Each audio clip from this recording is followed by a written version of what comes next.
नमस्कार, आप देख रहे हैं न्यूज नशा। मैं हूं शिवम। आज एक बहुत महत्वपूर्ण मुद्दे पर हम बात करने वाले हैं क्योंकि ये 120 लोकसभा सीटों से जुड़ा हुआ मामला है और सिर्फ 120 लोकसभा सीटों से जुड़ा हुआ मामला नहीं, बल्कि देश की कई ऐसी सीटें हैं जहां पर ये फैक्टर बहुत महत्वपूर्ण हो जाता है। और हम जिस फैक्टर की हम बात करेंगे वो फैक्टर मोदी को जिताने के लिए भी महत्वपूर्ण रहा है और मोदी को हराने के लिए भी महत्वपूर्ण हो सकता है। ये एक तस्वीर मैं आपको दिखाना चाहता हूं। ये तस्वीर एक बैठक की है। बैठक के बाद राहुल गांधी ने अपने ट्विटर हैंडल से इस तस्वीर को पोस्ट की। इस तस्वीर में जो नेता दिख रहे हैं उनके बड़े राजनीतिक मायने हैं एक तस्वीर में होने के। लंबे समय से यह बात चल रही थी कि कौन सा फॉर्मूला है जो भारतीय जनता पार्टी के लिए, जो नरेंद्र मोदी के लिए, जो अमित शाह के लिए मुश्किल बन सकता है। कौन सी वो कड़ी है जो विपक्ष जोड़ नहीं पा रहा और जिससे मोदी को डर नहीं लग रहा। अब शायद वो कड़ी मिल गई है। उस कड़ी को अब जोड़कर और बाकी कड़ियों को जोड़कर एक ऐसा माहौल बनाने की कोशिश की जा रही है जिससे प्रधानमंत्री को डर लग रहा है। एक नेता जो लगातार सुर्खियों में है इन दिनों वो है नीतीश कुमार। खबर यह है कि नीतीश कुमार यूपीए के चेयरपर्सन बन सकते हैं, चेयरमैन बन सकते हैं। और ये इसलिए भी बहुत जरूरी हो जाता है क्योंकि नीतीश कुमार ने मुलाकात के बाद ये इशारा किया है कि आने वाले 24 के चुनाव में विपक्ष किस तरह से सरकार की घेराबंदी करेगा, किस तरह की मोर्चाबंदी की जाएगी। और इसमें सोशल जस्टिस यानी सामाजिक न्याय की बड़ी भूमिका रहने वाली है, पिछड़ों की बड़ी भूमिका रहने वाली है। अभी मंडल जी की पुण्यतिथि गुजरी है और हम इस पुण्यतिथि पर यह देख पाए कि देश भर में अलग अलग जगह पर कार्यक्रम हुए। मार्च के महीने में, अप्रैल के महीने में बड़ा कार्यक्रम हुआ, मार्च के महीने में कार्यक्रम हुआ। तो इस तरह के कार्यक्रम भी लगातार हो रहे हैं और एक खेमेबंदी करने की कोशिश की जा रही है। हमारे साथ डॉक्टर अनिल जैन जी हैं, उनका मैं स्वागत करता हूं और उनसे मैं समझने की कोशिश करूंगा कि इस पूरी मोर्चेबंदी में वो किसकी क्या भूमिका देख रहे हैं, खासकर बिहार की क्या भूमिका देख रहे हैं। क्योंकि बहुत स्वागत है डॉक्टर साहब। नीतीश कुमार एक बहुत महत्वपूर्ण किरदार में आने वाले हैं और चूंकि मैं इससे पहले एक बार आपसे बात कर भी रहा था तो आपने ये इशारा किया था और उस वक्त इस बात को बहुत तवज्जो नहीं दी गई। लेकिन जो तस्वीर अभी हमने दिखाई, उस तस्वीर के सामने आने के बाद इस बात की कीमत बढ़ गई कि नीतीश कुमार अब एक महत्वपूर्ण नेता हो सकते हैं मोदी को हराने के। सबसे पहले मैं ये समझना चाहता हूं कि नीतीश कुमार की जो इतिहास रहा है, जो हिस्ट्री रही है उनकी, उसमें उनके पलटने की वजह से वो मशहूर है। क्या इस बार उससे डरना नहीं चाहिए? और आप उनको लेकर जो एक आशा बंधी है विपक्ष की खेमेबंदी की, विपक्ष की, उसको क्यों आपको लगता है कि नीतीश कुमार इसको कर ले जाएंगे? जी, आपके जो प्रश्न है उसके दो पहलू हैं। एक तो कि भाई नीतीश कुमार जी की क्या विश्वसनीयता है। तो नीतीश कुमार जी की विश्वसनीयता जहां तक मोदी जी हैं, मैं आपको साफ साफ बता दूं कि फ्रॉम डे वन, जब से मोदी जी को 2013 में भारतीय जनता पार्टी का जो कैंपेन कमेटी का चेयरमैन बनाया गया, मतलब उसका दूसरे अर्थों में मतलब ये था कि प्रधानमंत्री बना दिया, तो नीतीश जी ने अपनी रिजर्वेशन एक्सप्रेस कर दी थी। और उसके बाद वो बीजेपी को जो गठबंधन था उसको छोड़ भी दिया था उन्होंने। अलग अलग चुनाव लड़ा 2014 में। उसके बाद एक घटना हुई 2014 में, मोदी जी बहुत, जिसको कहते हैं प्रबल बहुमत के साथ भारी संख्या में लोकसभा की सीटें जीत करके उनका विजय रथ जो था वो आगे बढ़ गया। अब आता है 2015 जब विधानसभा चुनाव होने थे बिहार में। तो उस समय सामाजिक न्याय की जो शक्तियां थी, जो सोशल जस्टिस को लेकर के चलती हैं, जिनकी आइडियोलॉजी में सोशल जस्टिस एक महत्वपूर्ण स्थान रखता है, लालू प्रसाद जी के आरजेडी और नीतीश कुमार जी दोनों ने गठबंधन कर लिया। और याद रखिएगा कि उस समय मोदी जी अपने टॉप पे थे, पीक पे थे। अब तो उनकी कई चीजें जो है वो खोखली साबित हुई हैं कि जी 2 करोड़ नौकरी देंगे, 15 लाख देंगे, जीएसटी, नोटबंदी, मतलब बहुत सारी चीजें, राफेल, चौकीदार चोर है, अदानी, हिंडलबर्ग, 50 चीजें आ चुकी हैं। लेकिन तब तक एकदम बिल्कुल उनकी छवि जो थी बिल्कुल साफ थी और अपने जिसको कहते हैं लोकप्रियता के शिखर पे थे वो। उस समय 2015 में जब लालू जी और नीतीश जी एक साथ हुए और सामाजिक न्याय की विचार को उन्होंने आगे रख करके वो चुनाव लड़ा, तो मोदी जी को परास्त कर दिया। मोदी जी ने उसको अपना पर्सनल इलेक्शन बनाया था, बहुत जबरदस्त कैंपेन किया था, 20 रैली की थी, लेकिन वो सबके सब धराशायी उनके मुद्दे हो गए। उसके बाद उनका कुछ व्यक्तिगत मामला रहा लालू जी से और वो फिर अलग हो गए। लेकिन आइडियोलॉजिकली मैं इसलिए कह रहा हूं कि 1990 से लगभग 98 तक करीब 9 साल मैं नीतीश जी से काफी मिलता जुलता रहा हूं। मैं भी राजनीति में तब उन दिनों काफी सक्रिय था और हम लोग एक ही दल में थे और मेरा उनसे बहुत ज्यादा मिलना जुलना होता था। उसके बाद हमारी मुलाकातें नहीं हो रही है, तो मैं उनको व्यक्तिगत तौर पे भी जानता हूं। वो थोड़ा उस समय भी सेंसिटिव हुआ करते थे व्यक्तिगत। तो लेकिन जहां तक विचारधारा की बात है, नीतीश कुमार एक बहुत पढ़े लिखे व्यक्ति हैं। एनआईटी जो नेशनल इंस्टीट्यूट ऑफ टेक्नोलॉजी है पटना का, वहां से उन्होंने इंजीनियरिंग इलेक्ट्रिकल में कर रखी है। लोकनायक जयप्रकाश के आंदोलन से निकले हुए हैं और कर्पूरी ठाकुर जी के बहुत उन्होंने नजदीक रह करके, शरद यादव जी के बहुत नजदीक रह के, जॉर्ज फर्नांडिस जी के बहुत नजदीक रह करके उन्होंने राजनीति की है और विचारों से वो लोहियावादी हैं। इसीलिए उन्होंने 2014 में मोदी जी का विरोध किया था कि मोदी जी के जो क्रेडेंशियल है सेकुलरिज्म को लेकर के वो ठीक नहीं है। और उन्होंने उससे पहले भी मतलब ये था कि मोदी जी को जब चुनाव होता था, बीजेपी के साथ गठबंधन करके चलते थे, वो कहते थे मोदी जी बिहार में चुनाव कैंपेन में नहीं आएंगे। एक बारी कुछ बाढ़ का मामला आया था बिहार में, बाढ़ काफी स्टेट्स ने मदद भेजी थी बिहार को और मोदी जी ने कोई मदद भेजी और उसका एडवर्टाइजमेंट कर दिया, तो नीतीश जी ने साफ लेने से इनकार कर दिया कि मैं ये मदद स्वीकार नहीं करता आपकी। तो जहां तक मोदी जी को लेकर के बात है, नीतीश जी बिल्कुल क्लियर है। नंबर एक बात, जहां तक उनको सेकुलरिज्म और सोशल जस्टिस, जो सामाजिक समता की बात है और धर्मनिरपेक्षता की बात है, उनके क्रेडेंशियल्स बिल्कुल क्लियर हैं। उन्होंने ऐसे जो फिरका परस्त ताकतें हैं, जो कॉम्युनल हार्मनी को, सांप्रदायिक सौहार्द को खराब करने वाली ताकतें, उनको बिहार में अभी तक उभरने नहीं दिया। तो बड़ी चीज है। और ईमानदारी का जहां तक बात है, तो उनको कोई सीबीआई, ईडी, इनकम टैक्स का कोई डर नहीं। उन्होंने कोई निजी संपत्ति अपनी कभी बनाई नहीं, कुछ भ्रष्टाचार को उनका दुश्मन भी उनके आरोप नहीं लगाते। तो ये तो नीतीश जी हैं। अब हम आ जाते हैं कि भाई नीतीश जी को, मैं जिस दिन से नीतीश जी दोबारा आरजेडी के साथ मिलकर के, अगस्त 2022 की बात है, जिस दिन से सरकार बनाई, मैं फ्रॉम डे वन ये कह रहा हूं कि नीतीश जी इस देश के प्रधानमंत्री के सबसे उपयुक्त, सबसे सशक्त दावेदार हैं।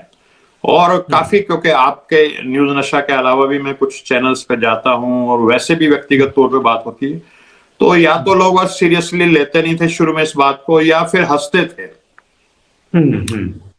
लेकिन मुझे तब भी लगता था, और आज मेरे को सबसे ज्यादा खुशी हो रही है कि जो बात का मैं सपना देखता था, वो मुझको लगता है कि अब पूरी होने जा रही है। अब आते हैं चुनावों पे, लोकसभा के। आप शिवम जी एक चीज देखेंगे कि चुनाव होते हैं, जैसे 2019 से पहले राजस्थान, मध्य प्रदेश, छत्तीसगढ़ में चुनाव हुए। उन विधानसभा चुनावों में कांग्रेस ने बहुत अच्छी जीत हासिल की। ये आप राज्यों के इलेक्शन में हुए, वहां कांग्रेस ने जीत दर्ज की, लेकिन लोकसभा में फिर शिकस्त मिल गई विद इन 6 months। मैं दिल्ली का भी आपको उदाहरण दे देता हूं कि दिल्ली में चुनाव होते हैं, विधानसभा के चुनाव होते हैं, तो 70 में से 67 सीटें केजरीवाल जी जीतते हैं।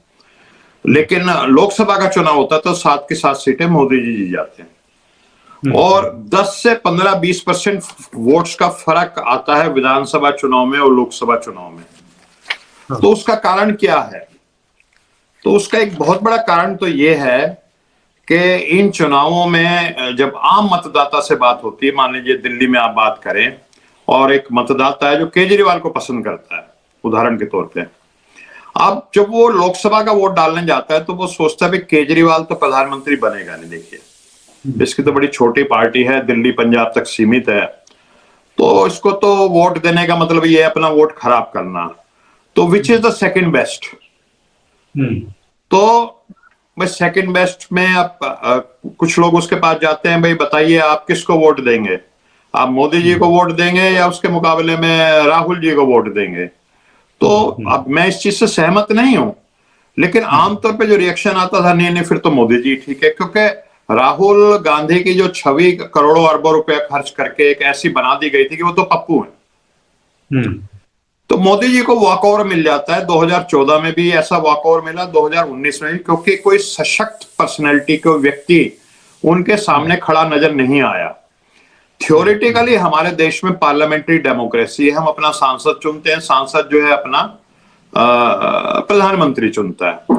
लेकिन जो वोटर है, जो आम तौर पे मतदाता है, वो एक तरह से उस प्रणाली के तहत, जिसको कहते हैं थ्योरेटिकल वोट नहीं करता, वो अपना प्रधानमंत्री और अपना मुख्यमंत्री चुनने जाता है। जब वो आम आदमी पार्टी को वोट दे रहा होता है तो उसको दिखता है कि बीजेपी में कोई ऐसा आदमी नहीं है जो दिल्ली का मुख्यमंत्री बढ़िया साबित हो सके, तो वो केजरीवाल को वोट दे देता है। और जब वो लोकसभा में जाता है तो उसको लगता है कि कोई है ही नहीं मोदी जी के सामने, तो मोदी जी को एक वॉकओवर मिल जाता है। और बाय डिफॉल्ट, क्योंकि वो सेकंड बेस्ट है और जो उनका फर्स्ट चॉइस है वोटर का, वो कहीं दौड़ में है ही नहीं, तो उनको वोट मिलता है और वो साथ के साथ दिल्ली की सीटें जीत जाते हैं। तो इसी तरह ही राजस्थान में और सब जगह हो जाता है, क्योंकि कोई सशक्त, जिसको कहते हैं एक वायबल अल्टरनेटिव, वो वोटर को नहीं नजर आता। नीतीश जी के इस पूरे जो मोदी जी के विरोध में और जो ये विपक्ष का कैंपेन चलेगा, नीतीश जी जैसा लग भी रहा है कि इस महीने के आखिर तक उनको उस गठबंधन का नेता शायद घोषित कर दिया जाए, तो वो एक सशक्त नेता के रूप में टक्कर दे रहे होंगे मोदी जी। अच्छा। हाँ। और हमारा जो देश है वो मूर्ति पूजा, मतलब वो मूर्त रूप को होता है ना, एक होता है अमूर्त, जो बुद्धिजीवी हैं वो अमूर्त चीजों को पसंद समझ लेते हैं, लेकिन जो एक आम आदमी है वो मंदिर में जाकर सब भगवान जी की मूर्ति के आगे सर टिकाना, तो मूर्त रूप को पसंद करते हैं। तो अब एक मूर्त रूप में मोदी जी का एक विकल्प लोगों के सामने खड़ा हो जाता है। नीतीश कुमार जो बैठक हुई डॉक्टर साहब, जो बैठक हुई खड़गे के साथ, राहुल गांधी ने उस पर भी एक सकारात्मक ट्वीट किया। उन्होंने कहा कि वो कोशिश कर रहे हैं। पूर्णिया की एक रैली हुई थी जिसमें नीतीश कुमार ने बहुत खुल के कहा था कि कांग्रेस देर कर देती है, फैसले थोड़ी जल्दी लेने चाहिए। उससे पहले भी वो इशारे करते रहे, लेकिन दल बदलते रहते हैं, वो अपने स्वेच्छा और अपने हिसाब से चीजें करते रहते हैं। क्या आपको लग रहा है कि इस बार कुछ इस तरह से मोर्चा बनाया जा रहा है जिससे कि ये, एक तो ये समस्या खत्म हो जाए दल बदलने वाली, और दूसरा ये कि जो एक मारक हथियार की तलाश विपक्ष कर रहा था वो मिल जाए मोदी के? शिवम जी, बहुत अच्छा प्रश्न आपने उठाया। देखिए, ऐसा है कि अगर आप वोटों का समीकरण देखें तो उत्तर प्रदेश का, अगर आप इस समय उत्तर प्रदेश में बैठे हैं, तो उत्तर प्रदेश का जो नॉन यादव ओबीसी है वो मोदी जी को वोट देता है बाय एंड लार्ज, काफी बड़ी संख्या में। ये एक वास्तविकता है। ऐसे ही मध्य प्रदेश में, राजस्थान में, हरियाणा में और गुजरात वगैरह में जो ओबीसी है, अब मैं हरियाणा और राजस्थान में तो यादव ओबीसी भी भारतीय जनता पार्टी को वोट देता है। मैं ये कह रहा हूं मोदी जी को वोट देता है। अब वो 52% जो ओबीसी है वो मतलब लार्जेस्ट सेक्शन ऑफ वोटर्स है इस देश में, आधी से ज्यादा आबादी। अगर आप उसमें डेंट मारते हैं तो आप मोदी जी को कमजोर करते हैं। और जो जितने भी बड़े बड़े सोशियोलॉजिस्ट हैं, जैसे मैं एक नाम ले देता हूं, प्रोफेसर सतीश देशपांडे, जो दिल्ली यूनिवर्सिटी के सोशियोलॉजी के प्रोफेसर है, वो कहते हैं all politics in India is a caste politics. तो अब उस ओबीसी चंग को आप मोदी जी से कैसे तोड़ सकते हैं? अगर आप हिंडनबर्ग का नाम लेंगे वो नहीं टूटता, आप अदानी बोले, अदानी का मंत्र पढ़ते रहे, वो नहीं टूटता। आप इवन बेरोजगारी और महंगाई की भी बात कर लें तो वो हिंदू बन के खड़ा हो जाता है, वो नहीं टूटता। प्रैक्टिकल बात यह है कि आप जब उसको ये नजर आएगा कि मेरा हित जो है वो कहीं और सध रहा है, वो तब जाएगा। तो अब हम बीजेपी के ऊपर आ जाते हैं। भारतीय जनता पार्टी एक समुदाय का डर दिखा करके कि उनकी संख्या बढ़ जाएगी, वो घरों में घुस जाएंगे, समुदाय का डर दिखा करके ध्रुवीकरण करती है जातियों का। अब वो जातियां जो हैं वो क्या कहते हैं कि वोट तो दे देती है, सरकार बीजेपी की बन जाती है, लेकिन जब सत्ता की जो क्या कहते हैं प्रसाद बंटने का टाइम आता है तो उसमें ओबीसी जातियां जो हैं वो एक तरह से ठगा सा महसूस करती हैं। मैं आपको एक उदाहरण देता हूं कि जैसे राम मंदिर का जो आंदोलन चला उसमें एक से एक बढ़कर के जो ओबीसी समुदाय के लोगों ने हिस्से लिया, और हमारे बाबूजी होते थे, स्वर्गीय हैं अब कल्याण सिंह जी मुख्यमंत्री थे, बड़े जोर शोर से अपनी सरकार भी कुर्बान कर दी उन्होंने। अपने साध्वी जो है उमा भारती जी बहुत जोर शोर से आगे बढ़कर के, विनय कटियार बजरंग दल के अध्यक्ष हुआ करते थे कभी। अब जब राम मंदिर का जब ट्रस्ट बनता है उसमें 9 सदस्य मनोनीत होते हैं, एक शेड्यूल कास्ट होता है और 8 एक ही जाति के हो जाते हैं। तो उस समय ओबीसी उनमें 9 में से ओबीसी एक भी नहीं। अब आप कहेंगे कि चलिए मैं इस प्रश्न को उठा रहा हूं, तो मैं बीजेपी का समर्थक नहीं हूं शायद इसलिए उठा रहा हूं, लेकिन इस प्रश्न को सबसे ज्यादा जोर शोर से किसने उठाया? 7 फरवरी 2020 के आप समाचार पत्र उठाएं, कल्याण सिंह जी और उमा भारती ने सबसे ज्यादा जोर शोर से इस प्रश्न को उठाया कि भाई राम मंदिर के ट्रस्ट में एक भी ओबीसी क्यों नहीं? क्या ओबीसी राम भक्त नहीं है क्या? क्या ओबीसी राम मंदिर आंदोलन में शामिल नहीं रहे थे क्या? बड़ी बात, क्या ओबीसी राम भक्त नहीं है? ये प्रश्न अगर वो तब उठा रहे थे, अब चूंकि अगले वर्ष राम मंदिर का उद्घाटन होगा, बड़ा भव्य कार्यक्रम है, बड़ा अलहदा किस्म का कार्यक्रम होने के संकेत मिल रहे हैं, ऐसे इनपुट्स हैं, और इसी टेम्पो में 24 का इलेक्शन भी लड़ा जाएगा। तो जो आप सवाल उठा रहे हैं कि क्या ओबीसी राम भक्त नहीं है, अगर ये मैसेज नीतीश पहुंचा दिए लोगों तक, उन लोगों तक जो ओबीसी कम्युनिटी से आते हैं, तो फिर क्या आपको लग रहा है क्या ये पहुंचा पाएंगे? आखिरी सवाल है मेरा, और क्या ये मैसेज काम करेगा? मेरे को शिव जी 2-3 मिनट दीजिएगा। मैसेज पहुंच रहा है। आप लखनऊ में बैठे हैं कि पिछले कुछ 1-2 वर्षों से तो मैं जानता हूं कि लखनऊ में जो शिक्षक भर्ती के जो अभ्यर्थी थे वो धरने पे बैठे हुए हैं कि 6,800 जो सीटें ओबीसी को मिलनी थी वो नहीं मिली। पूरे उत्तर प्रदेश में जिस तरह से वाइस चांसलर बन रहे हैं, प्रोफेसर बन रहे हैं, थानों के थानेदार बन रहे हैं, डीएम बन रहे हैं, ओबीसी को नहीं। मैं पिछले दिनों एक कार्यक्रम अटेंड कर रहा था, दिल्ली में एक कॉन्स्टिट्यूशन क्लब है जहां इस तरह के काफी कार्यक्रम होते रहते हैं सामाजिक। तो वहां एक सोशल जस्टिस का समर्थन में एक नेता एक्टिविस्ट बोल रहे थे, तो वो कह रहे थे कि ओबीसी को ऐसा कर दिया, ये राम मंदिर का मुद्दा जब ट्रस्ट का आया, कि जैसे बारात चलती है तो बाजे वालों को सबसे आगे रखा जाता है और वो बड़े बढ़िया शानदार वर्दी पहनते हैं, चमचमाते हैं, उनके पीतल वाले जो बाजे होते हैं और सब उनके आगे नाचते हैं। लेकिन जैसे ही बारात जो पहुंचती है दुल्हन के द्वार पे, तो बाराती तो अंदर दावत खाने चले जाते हैं और उनको कहा जाता है कि भाई आप बाहर ही रुक जाओ। तो जो सत्ता की जो मलाई का जो बंटवारा है, अब मैं आपको एक उदाहरण देता हूं कि बहुत सारी ओबीसी कल्याण के, आपने अभी निकाय चुनाव का तो देखा ही उत्तर प्रदेश में उदाहरण रिसेंटली, बहुत सारी ओबीसी के कल्याण की जो योजनाएं हैं वो बनती हैं, लेकिन वो कोर्ट में अटक जाती हैं, क्योंकि कोर्ट कहता है कि आंकड़े कहाँ हैं, इनकी कितनी आबादी आप हमें बताइए, फिर तो हम कहेंगे कि ये जायज है या नाजायज है। जब आप आंकड़े नहीं देंगे तो हम कैसे बताएंगे? तो कास्ट सेंसस का मुद्दा पूरे देश में बड़े जोर शोर से उठ रहा है, और नीतीश कुमार जी ने बिहार में कास्ट सेंसस को किसी और नाम से, क्योंकि कास्ट सेंसस सिर्फ सेंसस कमिश्नर ही कर सकता है, तो कास्ट सर्वे के नाम से वो कास्ट सेंसस की जा रही है बिहार में। तो वो एक मुद्दा पूरे देश में है। अभी 3 अप्रैल को all India social justice federation की नेशनल कन्वेंशन हुई, आप शायद आपको भी जानकारी में है वो, जिसमें 19 राजनीतिक दलों के नेता आए। मुख्यमंत्री थे, अशोक गहलोत थे, हेमंत सोरेन थे, एमके स्टालिन थे तमिलनाडु के, तेजस्वी थे, Akhilesh Yadav leader of opposition थे, आपके डी राजा थे, सीताराम येचुरी थे, आम आदमी पार्टी के संजय सिंह थे, फारूक अब्दुल्ला थे, छगन भुजबल साहब थे, और बहुत सारे नेता थे, और 19 पार्टीज को कवर कर रहे थे, और सैकड़ों उसमें जो सोशल ऑर्गेनाइजेशंस थे जो सोशल जस्टिस का सवाल उठाते रहते हैं। तो उसमें जो कंसेंसस बनी कि अगला जो भी चुनाव होगा वो सोशल जस्टिस के मुद्दे पे लड़ा जाएगा, और उसमें जो कास्ट सेंसस का जो मुद्दा है वो बहुत इंपॉर्टेंट है।